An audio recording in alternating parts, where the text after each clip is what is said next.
आजकल घर टूटने की सबसे बड़ी वजह जो है वो बर्दाश्त का ना होना है, सब्र का ना होना है लोगों में, जिसकी तलकीन जो है वो इस्लाम कब से कर रहा है, जिसके बारे में जो है वो आप किसी भी रिलेशनशिप के हवाले से किसी काउंसलर के पास चले जाएं, कहीं भी चले जाएं, दुनिया के किसी कोने में चले जाएं, किसी बड़े के पास चले जाएं, वो आपको यही कहता है कि बेटा बर्दाश्त करना सीखें।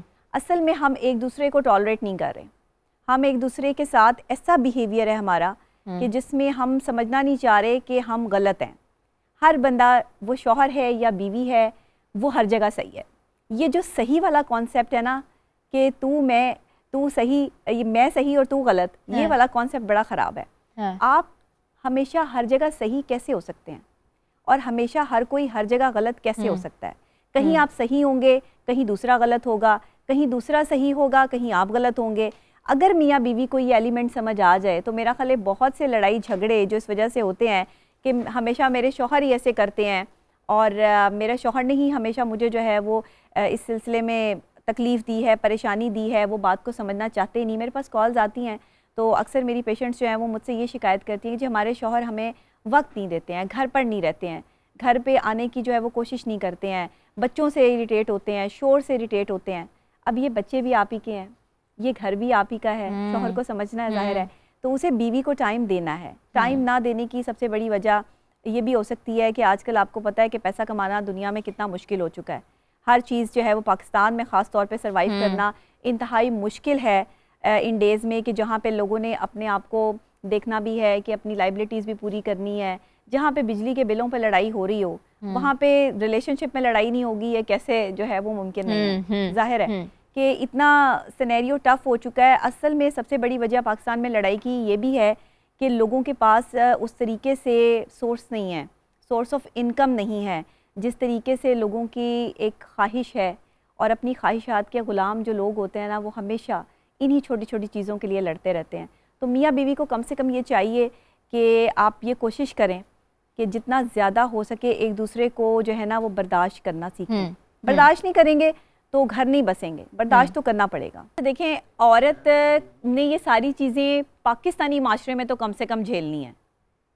आपने ससुराल भी देखना है, आपने घर भी देखना है, आपने बच्चे भी देखने हैं, आपने शौहर भी देखना है, आपने अपने आप को भी देखना है। ये हमारी माशरती इक़दार हैं, इससे आप जो है वो ना तजावुज़ कर सकते हैं, ना इसको डिनाई कर सकते हैं। अगर आप इससे तजावुज़ करेंगी या इससे डिनाई करेंगी तो आप अपना घर नहीं बसा पाएंगी। ये औरत पे ज़िम्मेदारी जो है वो हमारी जो माशरा है, हमारी जो सकाफ़त है वो देती है कि अगर आप एक पाकिस्तानी माशरे से आपका ताल्लुक़ है तो आपको एक शौहर के साथ उसका घर भी संभालना है, उसके रिश्तेदार भी संभालने हैं। हालांकि ये इस्लाम में नहीं है, ये कॉन्सेप्ट इस्लाम नहीं देता कि जो है वो एक बीवी अगर आप घर लेके आए हैं तो उससे आप सबकी खिदमतें भी करवा रहे हैं, घर के खाने भी पकवा रहे हैं, आप उसे जो है वो घर की नौकरानी बनाया हुआ है और उसकी ज़िंदगी का कोई ख्याल नहीं है। नहीं, अहादीस मुबारका में भी जिक्र आता है कि अपनी बीवियों को जो है वो खुश रखने के तरीक़ेकार भी बताए गए हैं। अपनी बीवियों के साथ जो है वो ट्रैवल करें, अपनी बीवियों के साथ खाना खाएं, उनको अच्छे प्यार और मोहब्बत के अंदाज से देखें। ये शौहरों के लिए सारी तलकीन है, ये मुझे बताने की जरूरत नहीं है। और उसके बाद सारे अलामा हज़रात ये भी चीज़ है कि घर आने से पहले ही जो शिकायत होती है वो माँ के जरिए ना वो भी खावन को मिल जाती है कि आज घर में ये हुआ, और ऑटोमेटिकली जो गुस्सा होता है वो फिर बरपा हुआ होता है। देखिए, सबसे बड़ा एलिमेंट ही यही है। जब एक शौहर बाहर से आ रहा है ना, अब आप या मैं, हम ये शो करके जब अपने घर जाएंगे और हमें कोई ऐसी बात सुनने को मिलेगी कि जो इरिटेटिंग सिचुएशन में होगी, तो जाहिर है कि हम उसको या तो डिनाई करेंगे या वहां से अपना रास्ता बदलने की कोशिश करेंगे। ज्यादातर हमारे मर्द हजरात ऐसे करते हैं कि वो रास्ता बदल लेते हैं। वो कहते हैं कि ठीक है, अब इसने तो मुझे यही किस्से कहानियां सुनाने हैं कि आज ये हो गया, आज यहाँ पर ये नहीं था।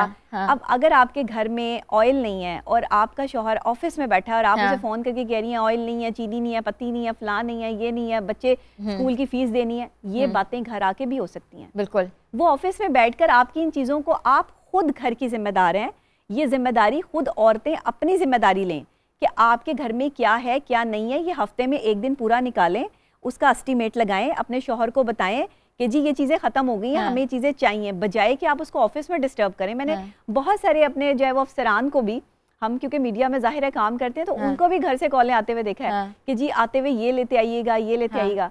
यार, आप एक स्पेसिफिक दिन बनाओ जो आपको चाहिए, और जब आपके शौहर का ऑफ टाइम हो उसमें आप कॉल करके कहें कि ये चीज़ लेकर आइएगा। और वो मजबूर खवातीन जिनके मतलब ज़ाहिर है शौहर जो है वो बाहर जाते हैं, जॉब्स करते हैं या अपना बिजनेस करते हैं, उनके पास नहीं टाइम होता, तो उन्हें करना चाहिए। अगर वो नहीं करती तो उन्हें करना चाहिए, और शौहरों को उन्हें इस काबिल बनाना चाहिए कि हर लाइबिलिटी जो है वो अपने ऊपर ना लें।